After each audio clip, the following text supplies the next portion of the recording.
seperti orang yang merahasiakan bisedekah dengan sedekah. Orang yang baca Al-Quran dengan rahasia, pahalanya sama dengan memberikan sedekah dengan rahasia.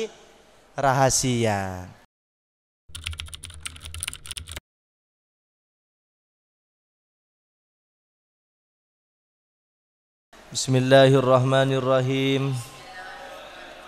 Allahumma inni a'udzubika an adilla aw udalla aw azilla aw uzalla aw azlima aw udlama aw ajhala aw yujhala alayya.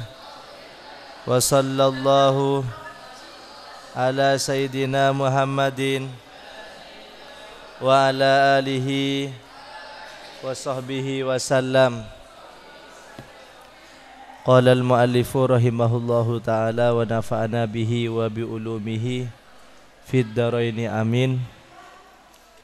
Qala wa anil barra'i bin Azibin radhiyallahu anhu qala Rasulullah sallallahu alaihi wasallam zayyinul Qur'ana bi aswatikum rawahu Abu Dawud wan Nasa'i wa ghairuhuma. Wa anil Barra'i, dan dari Imam Barra' bin Azib radhiyallahu anhu, semoga Allah meridhoinya. Qala, berkata Al-Barra', qala, bersabda Rasulullah, siapa Rasulullah sallallahu alaihi wasallam, zayyinu, menghiaskanlah kalian semua, hendaklah kalian menghiasi, sama, zayyinu, hendaklah kalian menghiasi Al-Qur'anah, pada Al-Qur'an, bi aswatikum, dengan suara-suaramu, dengan suara-suaramu. Membaca Al-Qur'an itu diperindah, dihias, sama ketika kita hendak menuju masjid, itu berpakaian-pakaian yang baik, memakai wangi-wangian. Setiap ibadah hendaklah dihias. Khudzu zinatakum inda kulli masjidin. Kenapa?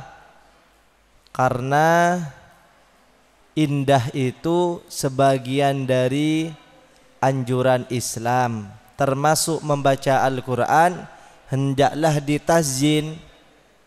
Jadi tazyinul aswad, menghias suara, itu termasuk perintah agama yang juga dinilai pahala. Zayyinu al-Qur'ana bi aswatikum, hiaslah Al-Quran dengan suara-suaramu. Hadis ini memberikan arahan kepada kita agar kita belajar untuk menghias Al-Quran, mempelajari makharijul huruf, tajwid, gharib, dan lain sebagainya. Wa an ibni Abi Daud, dan dari Ibni Abi Daud, an Aliyin, dari Ali radhiyallahu anhu, annahu, bahwasanya Ali,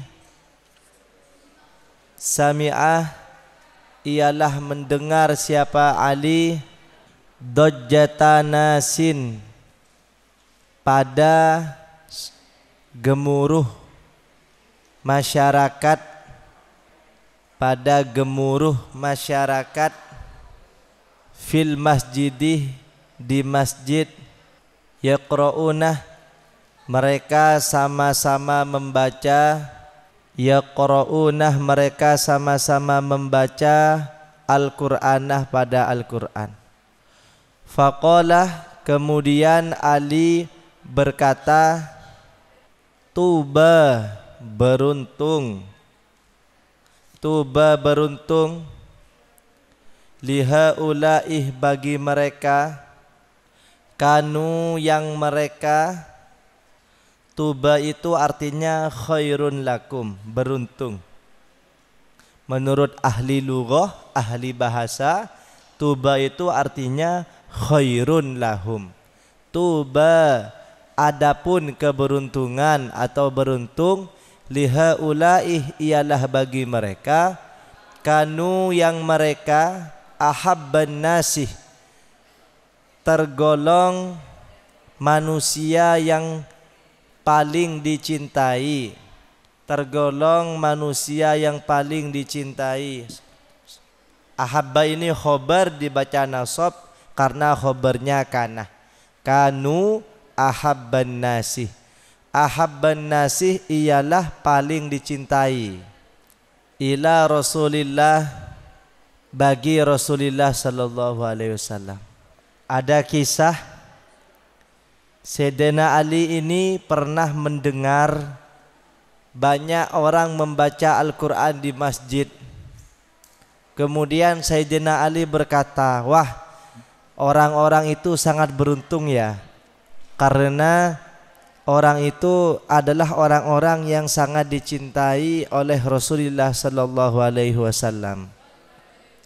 Jadi kalau kita membaca Al-Quran di masjid, baca Al-Quran di tempat-tempat yang baik, itu adalah umat yang sangat dicintai oleh Rasulullah sallallahu alaihi wasallam. Wa fi isbatil jahri, dan ialah di dalam menetapkan mengeraskan suara, dan ialah di dalam menetapkan mengeraskan suara. Ahaditsu, adapun hadis-hadis, kathiratun yang sangat banyak.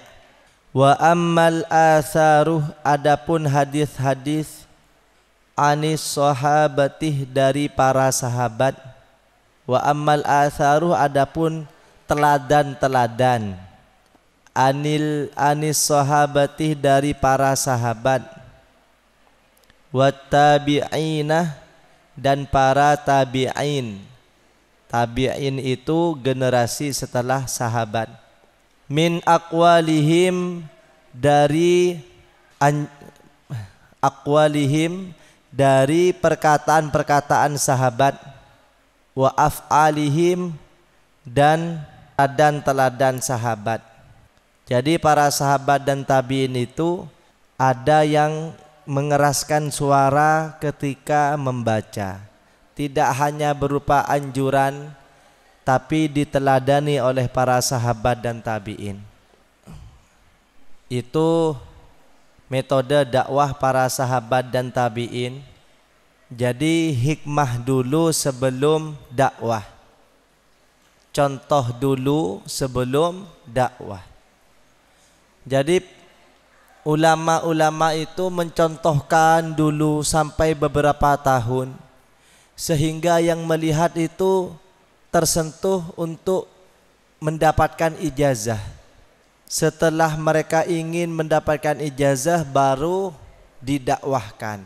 Begitupun para sahabat, metode dakwahnya itu semisal pengen menyampaikan tentang hukum sesuatu, kesunahan makan pakai tangan semisal, maka para sahabat itu dan para tabi'in itu makan pakai tangan dulu sampai beberapa tahun, barulah disampaikan, sehingga apabila ada yang mendengarkan langsung mengikutinya. Kenapa? Karena yang mendengarkan sudah melihat lama bahwa hal tersebut dilakukan oleh orang yang menyampaikannya.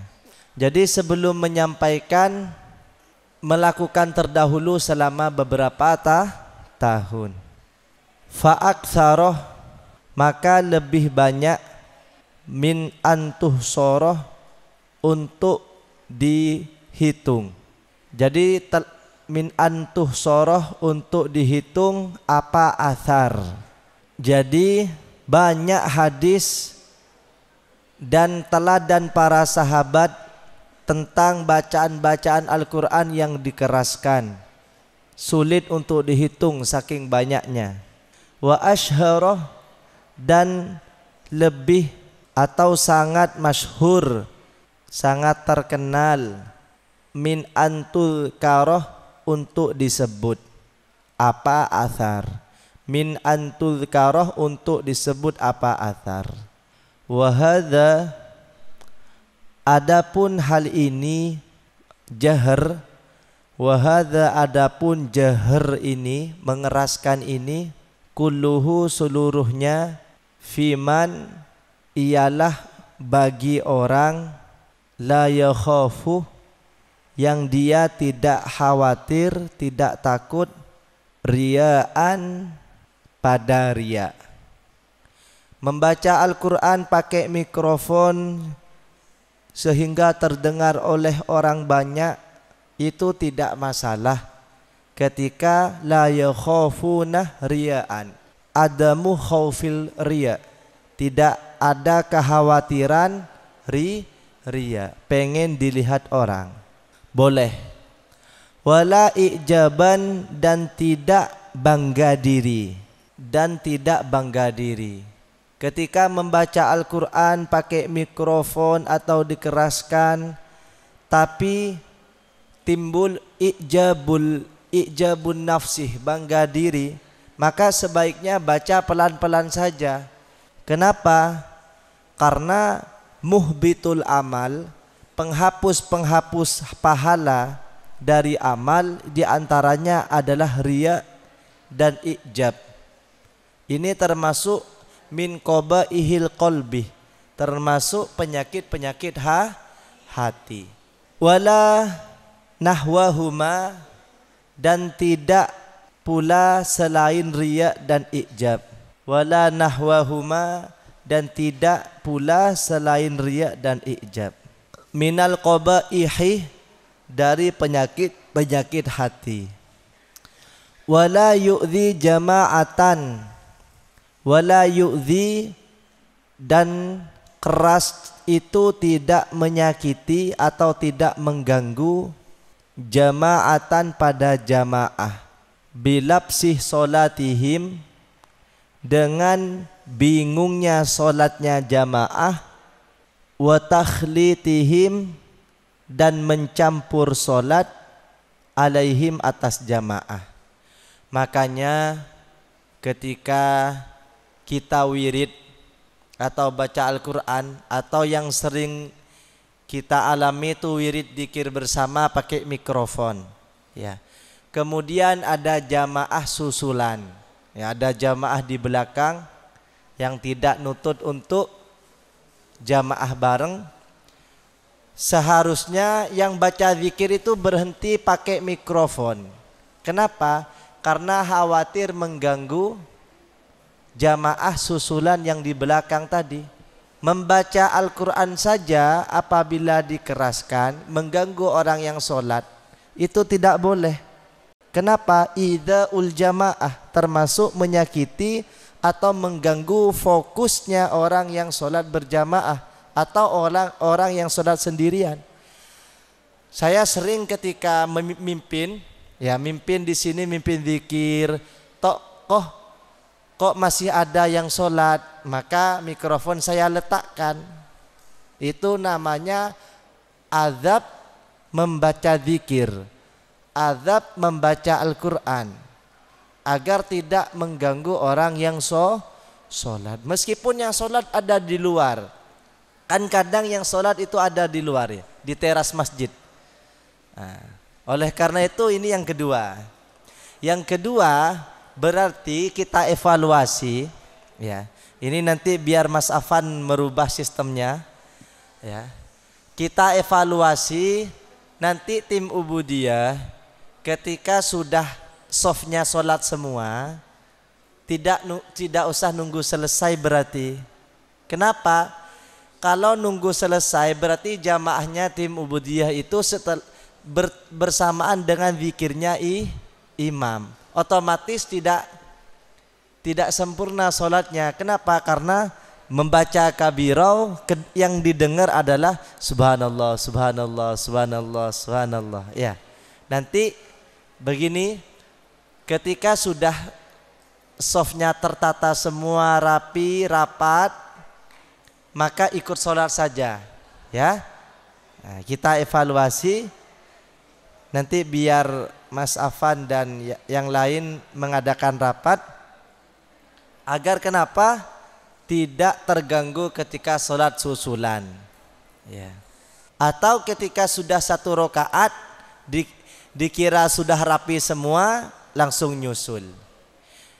Lebih baiknya mengikuti rakaat yang pertama. Kesimpulan dari ini bahwa kita itu tidak boleh mengganggu jamaah yang sedang sholat walaupun sedang membaca Al-Quran. Waqad nukilah, dan telah dinukil, dikutip, dan sungguh telah dikutip an jama'atin dari sekelompok minas salafih dari ulama salaf, ikhtiyarul ikhfa'i, apa memilih melirihkan suara, ikhtiyarul ikhfa'i, apa memilih melirihkan suara, likhawfihim, karena kekhawatiran. Sekalian nanti ba'da tarawih tim Ubudiyah tidak usah ikut tadarus dulu, rapat membahas tentang ini ya. Likhawfihim, karena kekhawatiran salaf, mimma, dari apa, dzakarnahu, yang kami sebutkan padanya. Kita itu membaca Al-Quran boleh jahar, boleh keras, boleh ikhfa, boleh melirihkan suara. Wajib melirihkan suara ketika mengganggu orang lain. Di kamar membaca Al-Quran ada yang tidur, tidak boleh diganggu kecuali waktunya kegiatan, maka harus dilirihkan. Ulama salaf memilih melirihkan suara, maksudnya melirihkan suara tersebut tidak menampak-nampakkan. Kenapa? Li khaufihim mimma dzakarnahu, karena khawatir riya, ijabun nafsih dan lain sebagainya. Riya itu pengen didengar, dilihat oleh orang lain, atau kalau membaca Al-Quran bisa disebut dengan sum'ah, pengen didengar oleh orang lain. Kecuali lagi mengajar. Kalau lagi mengajar atau setoran, yang pastinya harus dikeraskan. Kenapa? Biar dicontoh. Kalau ulama salaf itu ikhtiyarul ikhfa, memilih melirihkan ketika membaca sendiri. Kenapa? Khawatir riya dan ijabun nafsi. Wa anil A'mas, dan dari A'mas radhiyallahu an. 126. Qalah, berkata siapa A'mas, dakhaltu, saya masuk ala Ibrahimah, pada halaqah Ibrahim atau pada tempat Ibrahim, sama. Wahuwa, adapun keadaan Ibrahim, yaqra'u, ialah dia membaca, fil mushafi, di dalam mushaf. Fasta'dzana, kemudian minta izin,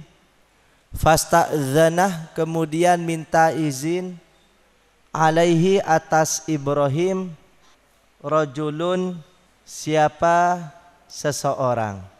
Fagotohu, maka Ibrahim menutupnya, maka Ibrahim menutup mushafnya. Fagotohu, maka Ibrahim menutup mushafnya.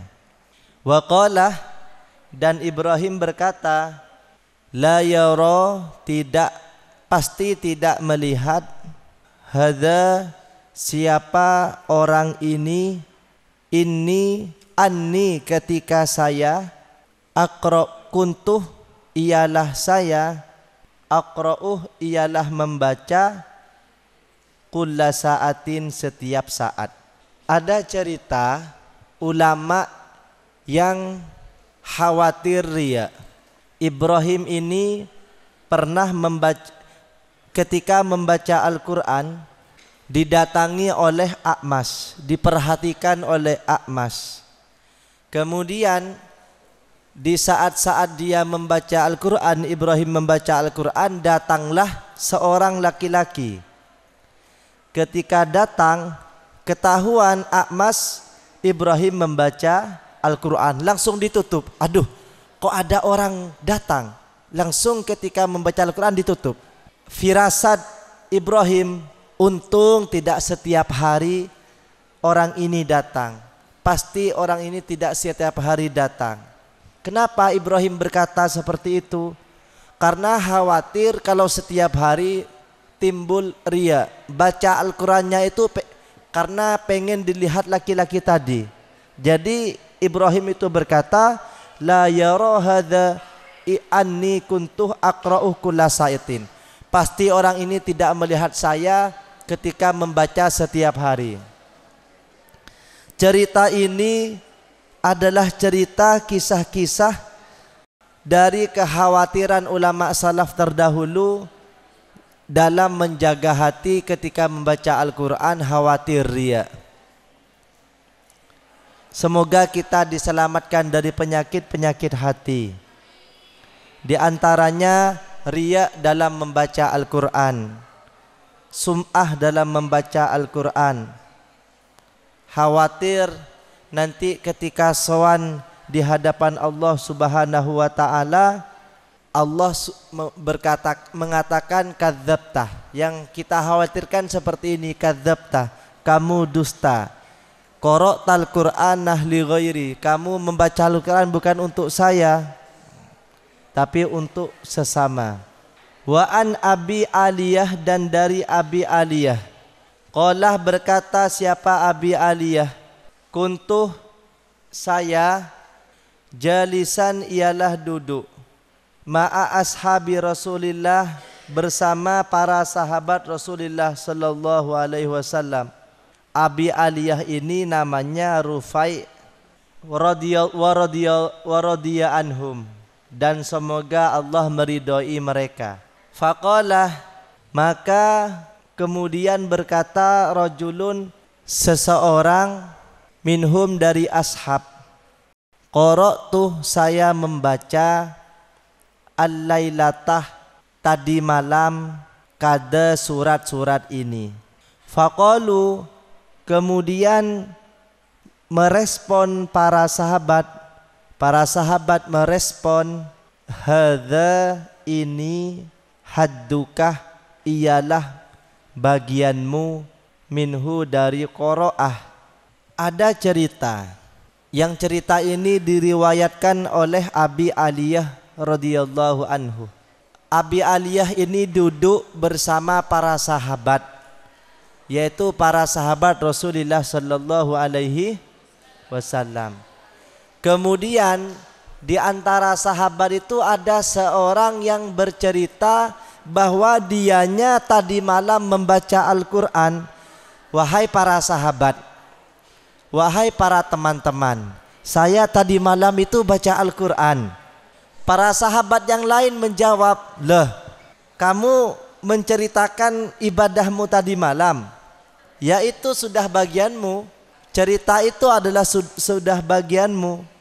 Nah, cerita ini memberikan gambaran bahwa ketika kita beribadah, tidak usah cerita-cerita kepada orang lain, kecuali santri-santri yang dalam proses belajar. Ya harus ibadah di masjid bareng-bareng, tapi tidak usah diceritakan kepada siapa-siapa. Nanti pulang habis sahur, update status, alhamdulillah sudah sahur. Sudah buka puasa, update status lagi, alhamdulillah sudah buka puasa. Habis tahajud update status lagi. Alhamdulillah sudah sholat tahajud. Yang nanya siapa? Ya, gak usah dipamer-pamerkan ibadahnya.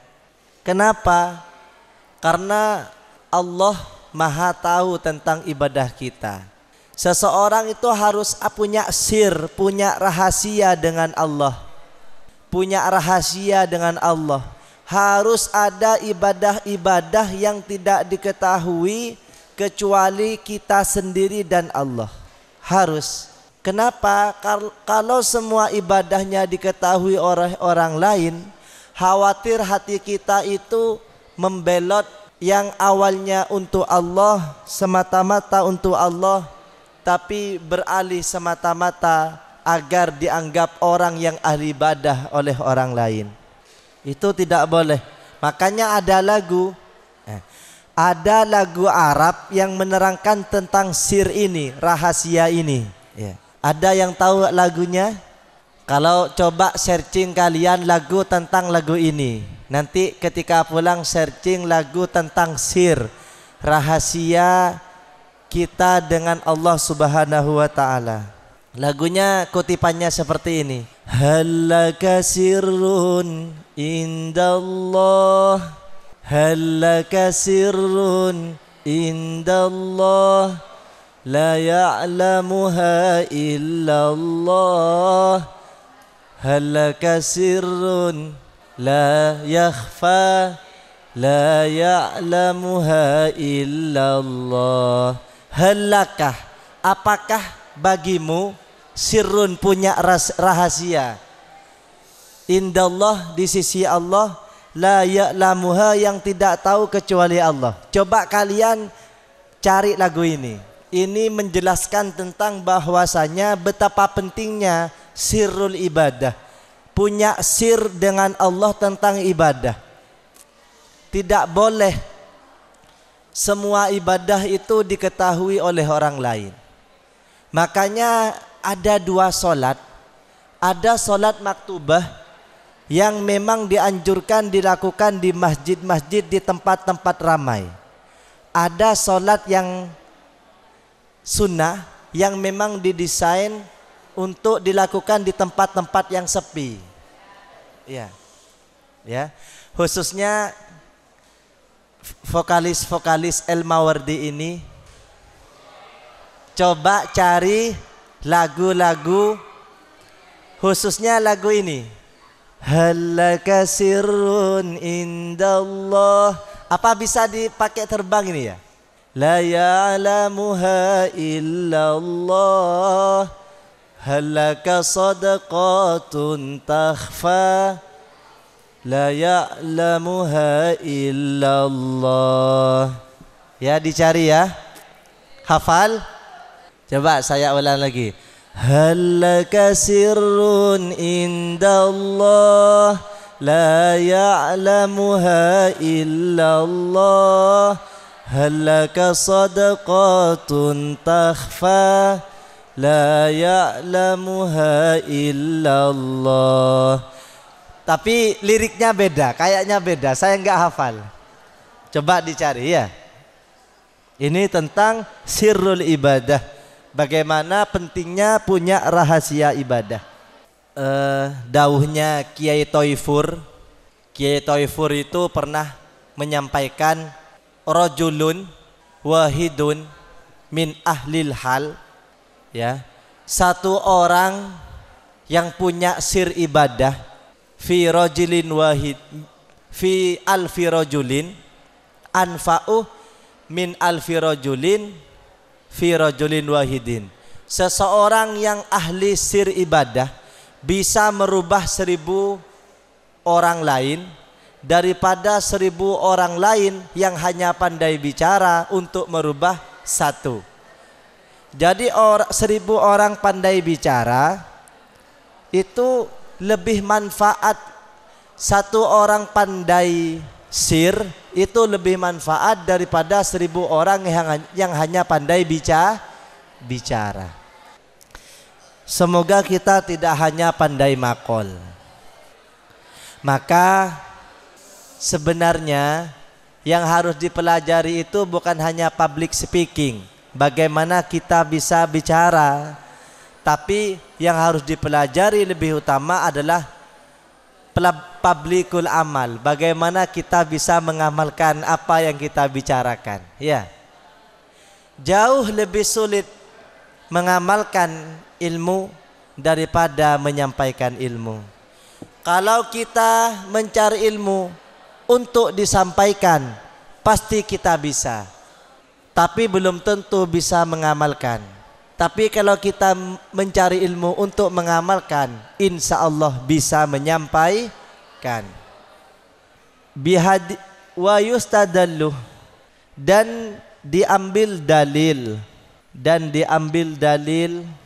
lihaulaih, bagi mereka jamaah salaf, lihaulaih, bagi mereka ulama salaf, bihadisi Uqbah, apa dengan hadis Uqbah bin Amir radhiyallahu anhu. Qala, siapa yang berani doa seperti ini? Ya Allah, semoga saya tidak bisa menyampaikan ilmu yang belum saya amalkan. Amin. Qala, berkata siapa Uqbah, sami'tu, saya mendengar Rasulullah pada Rasulullah sallallahu alaihi wasallam yaqulu, Nabi bersabda, al-jahiru, adapun orang yang terang-terangan, kalau gak ngaji di tempat umum gak ngaji, ngajinya itu di masjid terus, kalau di kamar gak pernah ngaji. Al-jahiru, adapun orang yang terang-terangan, bil Qur'anih, dengan Al-Quran, kal jahirih, ialah seperti orang-orang yang terang-terangan, bis sedekah, dengan sedekah.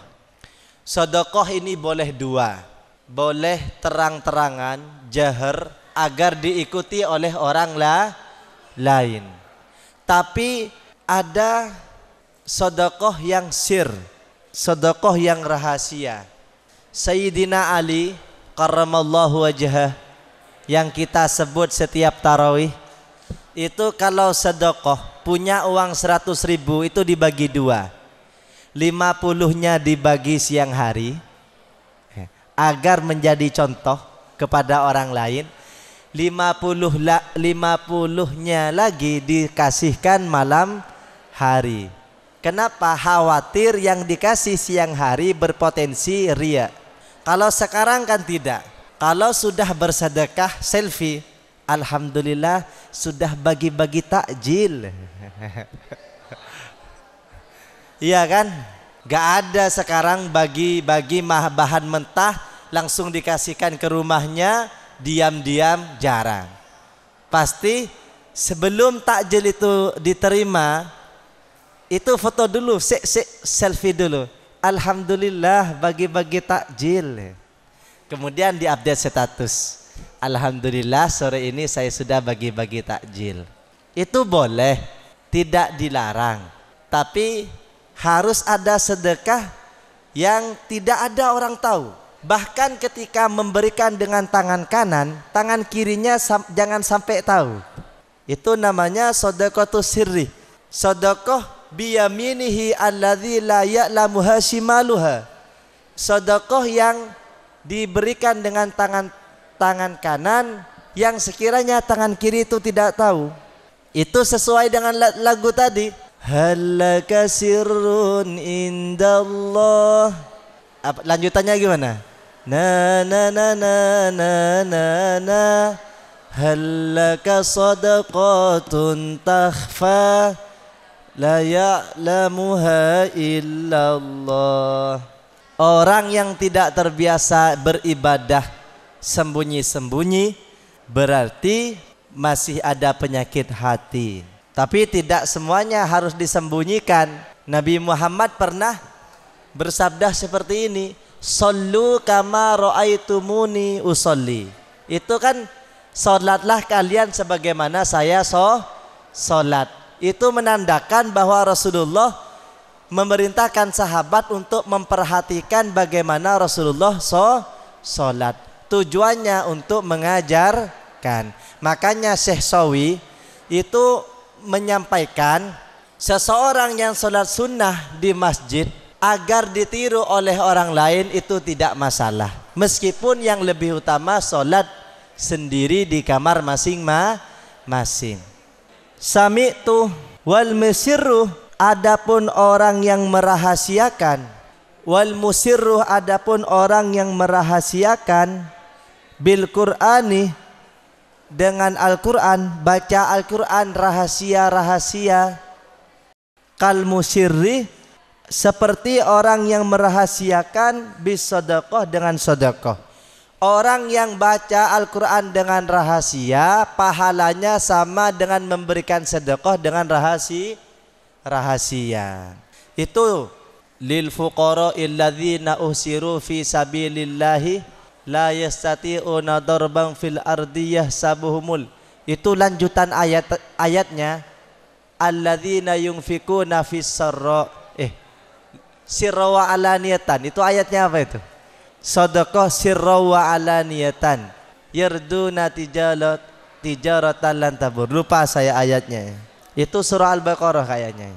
Jadi orang yang merahasiakan membaca Al-Quran, pahalanya sama dengan orang merahasiakan bersedekah. Kalian semisal diberikan takdir oleh Allah untuk bersedekah, gak usah diupload, gak usah ditaruh di status, belajar merahasiakan ritual ibadah. Rawa meriwayatkanhu pada hadis. Kenapa? Khawatir orang yang diberikan sakit hati menerima karena terpaksa, karena memang butuh, sedangkan dia merasa malu untuk menerimanya. Rawa meriwayatkanhu pada hadis, meminggirkan perasaan orang fakir miskin. Tapi semisal kalian pengen update status ketika memberikan sesuatu, saya tidak melarang. Tapi yang saya anjurkan ketika memberikan sesuatu itu harus sir, harus tidak ada orang yang tahu. Kenapa? Memikirkan perasaan orang fakir miskin, ya. Memikirkan perasaan orang fakir miskin. Rawa meriwayatkanhu pada hadis Abu Daud, siapa Abu Daud, wa Tirmidzi dan Imam Tirmidzi, wa Nasa'i dan Imam Nasa'i. Qalah berkomentar At-Tirmidzi, siapa Imam Tirmidzi, hadisun ialah hadis hasanun yang sahih. Berkata qalah berkata ya. Qalah berkata At-Tirmidzi, siapa Imam Tirmidzi, makna hadzal hadis, adapun makna hadis ini, annalladzi, ialah bahwasanya orang, yusirru, yang merahasiakan dia, yang dia merahasiakan, bi qiraatil Quran, dengan membaca Al-Quran, afdaluh, ialah lebih utama, minalladzi, daripada orang, yajharuh, yang menampak-nampakkan, biha, dengan bacaannya.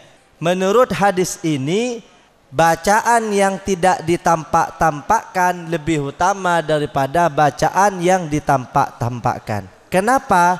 Li'anna shadaqatas sirri, karena sedekah rahasia, karena sedekah rahasia, afdaluh, ialah lebih utama, inda ahlil ilmi, menurut orang yang berilmu, inda ahlil ilmi, menurut orang yang berilmu, min sadaqatil alaniyati, daripada sedekah yang terang-terangan, daripada sedekah yang terang-terangan. Qalah berkata Imam Tirmidzi, wa innama makna hadal hadis, sesungguhnya makna hadis ini, sesungguhnya makna hadis ini, inda ahlil ilmi, menurut ahli ilmu, likai ya'manah, semoga selamat, ar-rajuluh, siapa seseorang, minal ujubi, dari bangga diri, na'udzubillah, minal ujubi, dari ujub, bangga diri. Membaca Al-Quran dengan jelas-jelas, Ketika menimbulkan bangga diri, lebih baik membaca Al-Quran secara biasa-biasa saja. Li'annalladzi, karena sesungguhnya orang, ini terakhir, gak usah lihat jam terus. Li'annalladzi, karena sesungguhnya seseorang, yusirru, ialah yang merahasiakan, ala bil amali, pada amalnya, la yukhafu, tidak dikhawatirkan, la yukhafu, tidak dikhawatirkan, alaihi, atas amalnya, minal ujubih, dari bangga diri. Kama la yukhafu, sebagaimana tidak dikhawatirkan, siapa man, alaihi, atasnya, min ala niyatihi, dari menampak-nampakkan amalnya. Kesimpulannya, kalau khawatir riya, lebih baik beribadah sirron saja. Kalau tidak khawatir, boleh beribadah secara terang-terang. Nah, wallahu a'lam bishawab. Rabbana anfa'na bima 'allamtana wa 'allimna alladhi yanfa'una wa zidna ilma, walhamdulillah ala kulli hal. Bismillahirrahmanirrahim. Wal asri innal insana lafi khusrin illa alladzina amanu wa amilus solihati wa tawassaw bil haqqi wa tawassaw bis sabr. Allahumma shalli ala Muhammad.